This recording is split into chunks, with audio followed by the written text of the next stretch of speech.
हम कई Israeli companies के टच में भी हैं कि ये देश ऐसा है जिसकी दोस्ती भारत के किसानों के लिए भी काफ़ी अच्छी रही।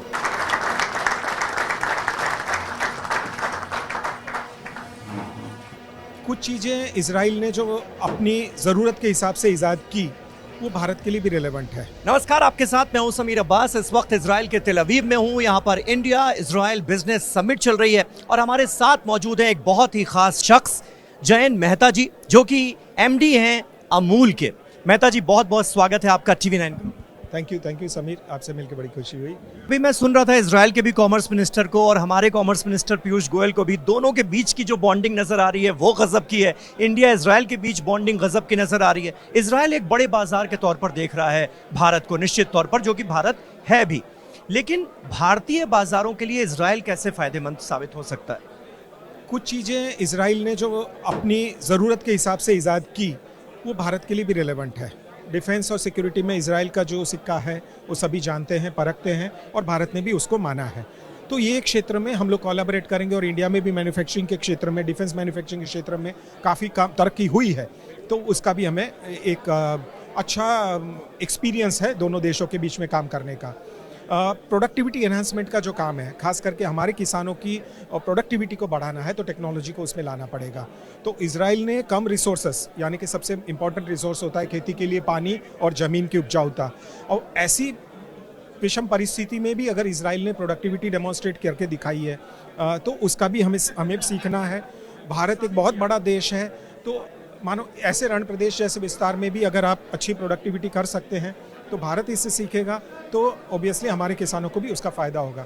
तो बहुत सारे ऐसे एवेन्यूज़ हैं हम जिसको समझना है, देखना है और बताना भी है। फार्मा सेक्टर की भी बात की आज के आगे के सेशन में, तो वो भी हमारी एक स्ट्रेंथ है जो इजराइल को पसंद आएगी। तो काफ़ी सारा नो हाउ है, हम एक्सचेंज करेंगे, लोगों से मिलेंगे और सीखेंगे, और भारत में मेक इन इंडिया का जो विजन है वो भी अच्छी तरह से हम फुलफिल कर पाएंगे। अब खास करके बात करते हैं अमूल की। अमूल की आने वाले वक्त में क्या स्ट्रैटेजी है? उसमें इजराइल कैसे मददगार साबित हो सकता है? इजराइल का बाजार कैसे मददगार साबित हो सकता है? एक ऐसा नाम जो कि घर घर में, जिसको किसी पहचान की कोई ज़रूरत नहीं है इंडिया में, वो ब्रांड इजराइल में किस तरह की अपॉर्चुनिटीज़ तलाश रहा है? एक्सपोर्ट के लिए तो काफ़ी एक छोटा मार्केट है। हालांकि हम पिछले दशकों से इजराइल में अपना घी बेचते आ रहे हैं अमूल का, पर उनकी जो रिक्वायरमेंट है कोशर प्रोडक्ट्स की, वो भी हम फुलफिल करेंगे ताकि हमारा मार्केट इस कम्युनिटी में हम बढ़ा पाएँ। हमारी नज़र रहेगी इनकी टेक्नोलॉजी पे, जो काफ़ी इन्होंने गाय की ब्रीड को इम्प्रूव करके मिल्क की प्रोडक्टिविटी बढ़ाई है। उसमें एग्रीकल्चर में मैंने जैसे आपको कहा कि उन्होंने जिस हिसाब से काम किया है उसको हमें सीखना है। इरिगेशन के पॉइंट ऑफ व्यू से अगर हम ज़मीन की उपजाऊता बढ़ा सकते हैं, कम रिसोर्सेज पे ज़्यादा रिजल्ट ला सकते हैं, उस पर हम ध्यान देंगे।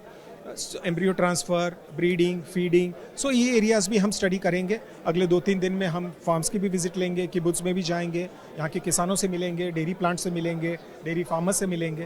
तो हमारे रिलेटेड जो चीज़ें हैं उसको हम ज़रूर अच्छी तरह से अभ्यास करेंगे। हम कई इजरायली कंपनीज़ के टच में भी हैं पहले से, उन सब से भी मुलाकात कर रहे हैं, और आगे जाके हम ज़रूर मानते हैं कि ये देश ऐसा है जिसकी दोस्ती भारत के किसानों के लिए भी काफ़ी अच्छी रहेगी। बहुत बहुत शुक्रिया मेहता जी, हमसे बात करने के लिए, TV9 से बात करने के लिए, और हमारी तरफ से भी आपको बहुत बहुत मुबारकबाद। आगे के लिए बेस्ट ऑफ लक। तो ये थे जयंत मेहता जी, MD अमूल के, और ढेर सारी अपॉर्चुनिटीज़ हैं जिनको इनकैश करने की कोशिशें हो रही हैं, कई बड़ी बातें हो रही हैं, कई मीटिंग्स हो रही हैं, जिसका लबोलुआब क्या निकलता है ये देखना होगा। और कुल मिलाकर बहुत ही अच्छे पॉजिटिव माहौल में बातें हो रही हैं, तो निश्चित तौर पर इसका फल भी अच्छा देखने को मिलेगा आने वाले वक्त में। समीर अब्बास, तेल अवीव, TV9 भारतवर्ष।